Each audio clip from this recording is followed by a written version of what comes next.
അടുത്തതാണ് അതികായ വധം. ഓ, കുംഭകർണൻ മരിച്ചു വിവരറിഞ്ഞപ്പോൾ രാവണൻ വല്ലാതെ വിലപിച്ചു. തുറന്നു തന്നെ, ഉള്ളിലില്ല പുറത്തും. അച്ഛൻ്റെ ആ പരവശഭാവവും ദുഃഖവും ഒക്കെ കണ്ടിട്ട് മക്കൾക്ക് അതികായനും തൃശ്ശരസ്സും ഒക്കെ അടുത്തിയെന്ന് സാന്ത്വനപ്പെടുത്താൻ ശ്രമിച്ചു. അവരുടെ കൂടെ സേനാപതികളും ബാക്കിയുള്ള മന്ത്രിപ്രവർത്തന്മാരും എല്ലാവരും നരാന്തകനും മഹോദരനും മഹാപാർശ്വനും മത്തനും ഉന്മത്തനും ഒക്കെ കൂടെയുണ്ടായി. അതികായൻ പറഞ്ഞു, അച്ഛൻ ഒട്ടും സങ്കടപ്പെടേണ്ട, ഞങ്ങളെല്ലാവരും കൂടി പോയി ഈ നിമിഷം ശത്രുക്കളെ സംഹരിച്ചു വരുന്നുണ്ട്, അതിനുള്ള കഴിവ് ഞങ്ങൾക്കുണ്ട്. രാവണന് ആ അവസരത്തിൽ അതൊരു വലിയ സമാശ്വാസമായി. അല്ലേ, അങ്ങനെയല്ലേ? വേണ്ട അനുഗ്രഹങ്ങളും ആശീർവാദങ്ങളും നൽകി അവരെ അപ്പോൾ തന്നെ അടർക്കളത്തിലേക്ക് അയച്ചു. വമ്പിച്ചൊരു ചതുരംഗപ്പടയുമായി അവർ ആ 8 വീരന്മാർ തൽക്ഷണം തന്നെ രണാങ്കണത്തിലേക്ക് യുദ്ധകാളം മുഴക്കിക്കൊണ്ട് പോവാണ്. ഹനുമാനിപ്പോൾ പുച്ഛ സ്വരത്തിലാണ് പറയുന്നത്. കല്ലും പാറകങ്ങളും കൊണ്ട് വന്ന് ആർത്തു വരുന്ന വാനരന്മാർ ഇവരെ ഏറ്റുമുട്ടി. രാക്ഷസന്മാരും വാനരന്മാരും തമ്മിലുള്ള ഏറ്റുമുട്ടലാണ്. എന്താ ആ യുദ്ധ വർണ്ണന എന്ന വിചാരം? രണ്ടിലെല്ലാ രാമായണങ്ങളിൽ നിമിഷത്തിന് 100 കണക്കിന് രാക്ഷസന്മാർ ചത്തൊടുങ്ങി കൊടുക്കുന്നു. അത്ര ശസ്ത്രങ്ങളേറ്റ് വാനരന്മാരും അതെ ഒരുമിച്ച് പോകുന്നുണ്ട്. ആനകളും തുരകങ്ങളും ചത്തുമലക്കാണ്. രഥങ്ങൾ തകർക്കുന്നു. ചോരപ്പുഴ 4 വശവും. അന്തമില്ലാത്ത കബന്ധങ്ങളാണ്. മുഷ്ടിപ്രകാരം ഒരു ദ്വന്ദ്വയുദ്ധം ഒക്കെയുണ്ട്. മാരുതി അവനെ ചവിട്ടി അരച്ച് ഉടലിൽ 2ആയി വലിച്ചു കയറി ദൂരത്തേക്ക് എറിയും. അപ്പോഴാണ് മറ്റുള്ളവർ വരുന്നത്. മഹോദരൻ, നീലൻ ഒക്കെ ഹനുമാനവനെ ഇടിച്ച് ചമ്മന്തി പോലെയാക്കി ലങ്കയുടെ പ്രാകാര ഭിത്തിയിലേക്ക് എറിഞ്ഞു കൊടുത്തു. ഒരു മാംസപിണ്ഡം പോലെ ലങ്കയിലെ പ്രധാന സജീവ പുങ്കവനാണ് ഇവിടെ എത്തിയത്. ക്രുദ്ധനായ മഹാപാർശ്വൻ സർവവും ക്ഷണനേരം കൊണ്ട് സമരിക്കുന്നുള്ള ഉദാത്ത ഭാവം, ഒരു വല്ലാത്ത അവസ്ഥ. വാനരപ്പടയുടെ നടുവിലേക്ക് ഒറ്റച്ചാട്ടം. അയ്യോ, വലിച്ചു കീറലാണൊക്കെ 4 ഭാഗത്തേക്കും. മത്തനെയും ഉന്മത്തനെയും മറ്റു വാനരന്മാരും ചവിട്ടിയും പിടിച്ചും കുത്തിയും കൊന്നു. അപ്പോഴാണ് രാവണപുത്രൻ തൃശ്ശിരസ് ഒരു മത്തവാരണത്തിൻ്റെ കഴുത്തിൽ കയറി, അതാണ് അവൻ്റെ വാഹനം, അലറിക്കൊണ്ട് രാമഭാഗത്തേക്ക് നേർക്ക് അടുക്കുന്നത്. മാരുതി മത്തവ്യത്തിൻ്റെ മസ്തകത്തിൽ ചാടിക്കയറി തൃശ്ശിരസിൻ്റെ കയ്യിൽ നിന്നും വാള് പിടിച്ചു പറിച്ചു. ആ വാള് കൊണ്ട് തന്നെ അവൻ്റെ 3 ശിരസുകളും വെട്ടിമുറിച്ചു, താഴ്ത്തിട്ടു. ആനയുടെ വാലും തുമ്പിക്കൈയും മുറിച്ച് അതിനെയും തുരത്തി വാനരന്മാരുടെ വീര്യശൗര്യ പരാക്രമങ്ങൾ ദൂരെ നിന്നുകൊണ്ട് ഭഗവാൻ രാമേന്ദ്രസ്വാമി രസിച്ചുകൊണ്ടിരിക്കുകയായിരുന്നു നോക്കിക്കൊണ്ട്. 8 വീരന്മാർ വന്നതിൽ 7 പേരും അവരുടെ സഹപ്രവർത്തകരും ഒക്കെ പോയി കാലഗതി പ്രാപിച്ചു. ബാക്കിയുള്ളത് അതികായൻ ആയുധങ്ങളെല്ലാം ധരിച്ച് ചെറുഞാണിലിട്ടുകൊണ്ട് ശത്രുപടയുടെ നിര ഭേദിച്ച് ഉള്ളിൽ കടന്നു. ലക്ഷ്മണൻ അവനോട് എതിർത്തു. ലക്ഷ്മണൻ ശരാസനത്തിൽ നിന്നും ഉത്ഗമിച്ചുകൊണ്ടിരുന്ന ആ ബാണസഹസ്രങ്ങൾ അവൻ്റെ ശരീരത്തിൽ ഒരു മുറി പോലും ഏൽപ്പിക്കാതെ അധോമുഖങ്ങളായി താഴെ വീഴുക. ആകെ അമ്പരന്നു പോയി ലക്ഷ്മണൻ. എന്തൊക്കെ അയച്ചിട്ടും ഒരു രക്ഷയില്ല. അതികായൻ അതിധീരമായി ശത്രുക്കളെ അരിഞ്ഞു വീഴ്ത്തിക്കൊണ്ട് മുമ്പോട്ട് ഗമിക്കുകയാണ്. അപ്പോഴാണ് അവൻ ധരിച്ചിരിക്കുന്ന ബ്രഹ്മദത്തമായ കഞ്ചുകത്തിൻ്റെ കാര്യം ലക്ഷ്മണൻ ഓർമ്മിച്ചത്. യാതൊരു ആയുധത്തിനും ആ കഞ്ചുകത്തെ മുറിക്കാൻ സാധ്യമല്ല. അതാണ് ബ്രഹ്മാവിൻ്റെ വര. ആ ബ്രഹ്മകഞ്ചുകത്തെ ഭേദിക്കാൻ ബ്രഹ്മാസ്ത്രത്തിന് മാത്രമേ സാധിക്കൂ. ഇനി മടിക്കേണ്ട, ധർമ്മത്തെ രക്ഷിക്കാൻ വേണ്ടി ബ്രഹ്മാസ്ത്രം ചെയ്തവന് ഒതുക്കിയേ നിവൃത്തിയുള്ളൂ. അപ്പോൾ ഹനുമാനാണിത് മന്ത്രിച്ചു കൊടുത്തത്. തൽക്ഷണം തന്നെ സൗമിത്രി ശ്രീരാമേന്ദ്രസ്വാമിയെ മനസ്സിൽ ധ്യാനിച്ചുകൊണ്ട് ബ്രഹ്മാസ്ത്രം തൊടുത്തുവിട്ട് അതികായൻ്റെ കണ്ഠം മുറിച്ചു. അപ്പോഴേക്ക് വാനരന്മാരുടെ സൈന്യം മുഴുവനും ആർത്ത് വിളിച്ചുകൊണ്ട് അവൻ്റെ ശിരസ്സും എടുത്ത് രാമസന്നിധിയിൽ കാഴ്ചവെച്ചു. ത്രിശിരസിൻ്റെയും അതികായൻ്റെയും മറ്റ് 6 മഹാന്മാരുടെയൊക്കെ മരണവാർത്ത കേട്ട് ഞെട്ടിത്തെറിച്ചു പോയി രാവണൻ. ബോധം കെട്ടു വീണു. പിതാവിൻ്റെ ആ ദയനീയ സ്ഥിതി കണ്ടിട്ട് മേഘനാഥൻ വല്ലാതെ വിഷമിച്ചു. വെള്ളമൊക്കെ തെളിച്ച് ഉണർത്തി പിന്നെ മാറത്തളിച്ചുകൊണ്ട് വിലപിക്കുകയാണ്. ആര്? മണ്ഡോദരി, ധന്യമാലയും 2 പേരും. അവരെയൊക്കെ സാന്ത്വനപ്പെടുത്തി ഇന്ദ്രജിത്ത്. എല്ലാവരും ഒരു താൻ ഒറ്റക്കായിപ്പോയി, എല്ലാവരും എന്നെ വിട്ടുപോയി എന്നൊരു ഭാവം വന്നുപോയി പാവം രാവണന്. ദുഃഖാർത്തനായ ദശവദനൻ മഞ്ചത്തിൽ കിടന്ന് ഉരുണ്ടുകൊണ്ട് പലതും പുലമ്പി ഇങ്ങനെ പ്രളപനം ചെയ്യാണ്. മേഘനാഥൻ അവിടെ മണിയറയിൽ വന്ന് അച്ഛനെ ആശ്വസിപ്പിക്കാണ്. പിതാവേ, സങ്കടപ്പെടാതിരിക്കൂ. അച്ഛനും മക്കളും മരുമക്കളും തമ്പിമാരും മന്ത്രിമാരും സേനാപതികളും എല്ലാം മരിച്ചെങ്കിലും ഞാൻ ഒരാളുണ്ടല്ലോ ബാക്കി. പോരെ, സർവ അസ്ത്രശസ്ത്ര പ്രയോഗ വിദഗ്ധനല്ലേ ഞാൻ, മായാരണ പ്രവീണനല്ലേ ഞാൻ, സർവസമര സമർത്ഥനല്ലേ ഞാൻ, മഹേന്ദ്രജിതനല്ലേ ഞാൻ. ഈ മേഘനാഥൻ ജീവിച്ചിരിക്കുമ്പോൾ അച്ഛൻ എന്തിനു സങ്കടപ്പെടണം? അച്ഛനൊട്ടും കുണ്ഠിതം വേണ്ട. അച്ഛൻ വിശ്രമിക്കൂ. ഞാൻ പോയി ശത്രുക്കളെ ഒറ്റടിക്ക് തോർപ്പിച്ച് ഞാൻ ഒരാൾ മതി.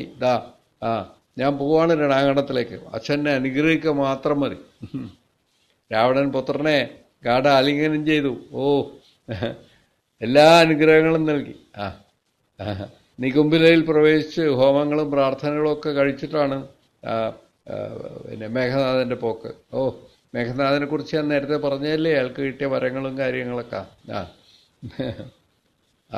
കൊടിക്കൂറ എങ്ങനെ പാറിച്ചുകൊണ്ട് പോവാണ്.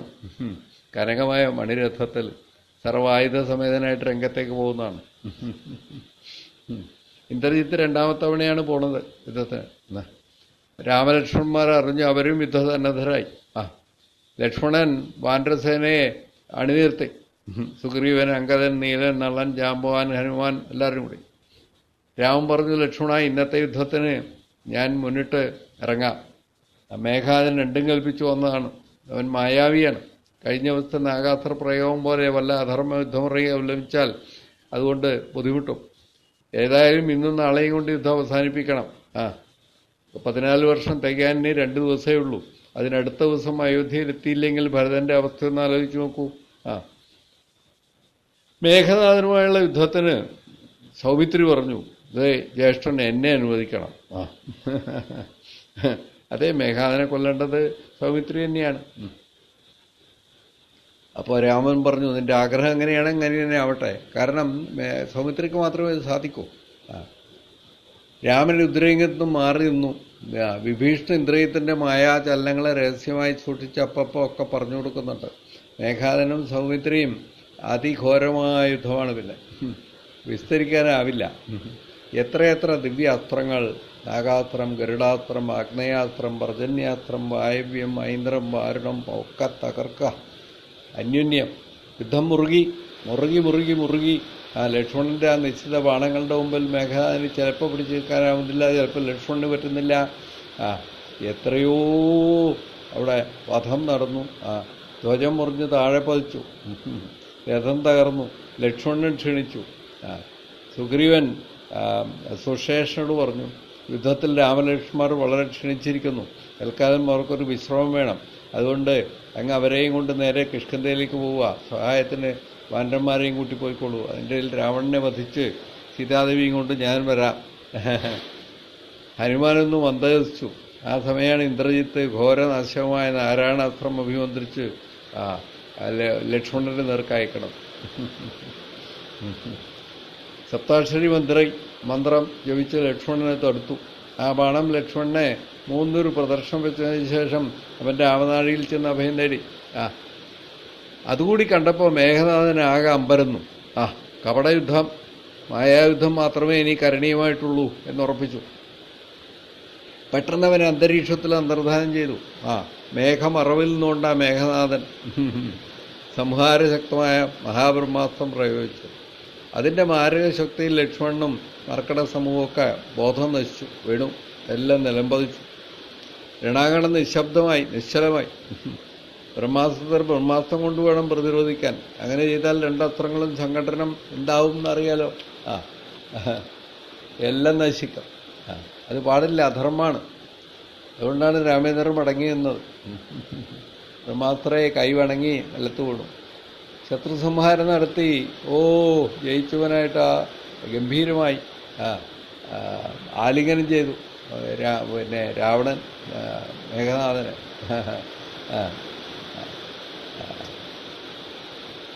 അപ്പോഴാണ് അവിടെ സീതാവിലാപം.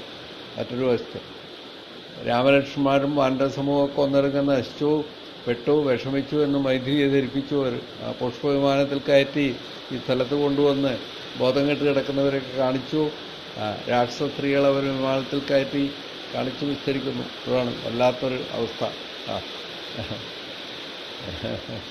അപ്പോഴാണ് ത്രിജട സമാധാനിപ്പിക്കുന്നത് സീതയെ. ആ രംഗമുണ്ട്. ത്രിജടയുടെ സാന്ത്വന വാക്കൊക്കെ കേട്ടിട്ടാണ് സീത അല്പം സമാധാനിച്ചു തിരിച്ചുപോയി പഴയ സ്ഥാനത്ത് ഏർപ്പെടും. ഇനിയാണ് മാരുതി മൃതസഞ്ജീവിന് വേണ്ടി പോകുന്നതാണ് ഹിമാലയത്തിലേക്ക്. 2 തവണ പോയിട്ടുണ്ട്. വിഭീഷണൻ തിരിച്ചു വന്നപ്പോൾ കണ്ട കാഴ്ച അത്യന്തം ഹൃദയവേദകം. സർവ്വമർക്കടന്മാരും ഒക്കെ വീണ് കിടക്കാം. ആ കിടക്കുന്നവരിൽ ആരൊക്കെയുണ്ട് ചാകാതെ നോക്കാൻ വേണ്ടി ഓടി നടന്നു വിഭീഷണൻ. അപ്പോഴാണ് ജാമ്പവാനുണ്ട്. ജാമ്പവാനെ കണ്ടു. പിന്നെ മാരുതിയുണ്ട്. അങ്ങനെ ജാമ്പവാൻ ഹനുമാനെ തറവിക്കൊണ്ട് പറഞ്ഞു, മകനെ ആഞ്ജനേയ, നമ്മുടെ ശാഖാമൃഗങ്ങളെ രാഘവ ഈ അവസ്ഥയൊക്കെ കണ്ടില്ലേ? ഒരു നിമിഷം കളയാനില്ല. ദേവകാര്യമാണ്, ഒരു മടിയും വിചാരിക്കണ്ട. ഭഗവാൻ രാമേന്ദ്രൻ വിഷ്ണുവിൻ്റെ അവതാരമാണ്. സാധിക്കാത്തതായിട്ട് ഒന്നുമില്ല. നേരം പെടുത്താൽ ജഡങ്ങൾ നശിപ്പിക്കും.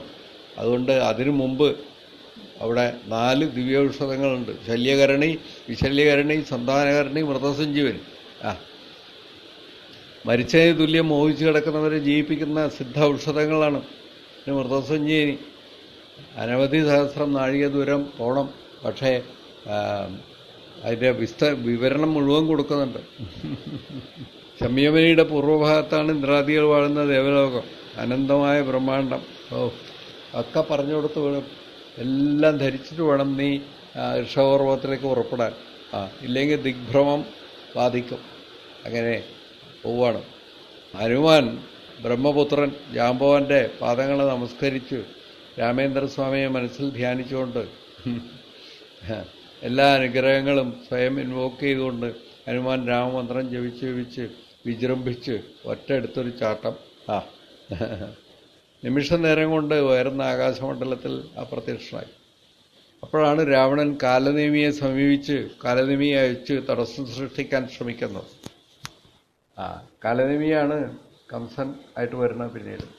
പിന്നെ ഈ കാലനേമി സമാഗമം. കാലനേമി ശ്രമിച്ചിട്ട് കാര്യമൊന്നുമില്ല. കാലനേമി രാവണനെ ഉപദേശിച്ചു, രാവണൻ കേട്ടില്ല. സാധാരണ അതേ തന്നെ.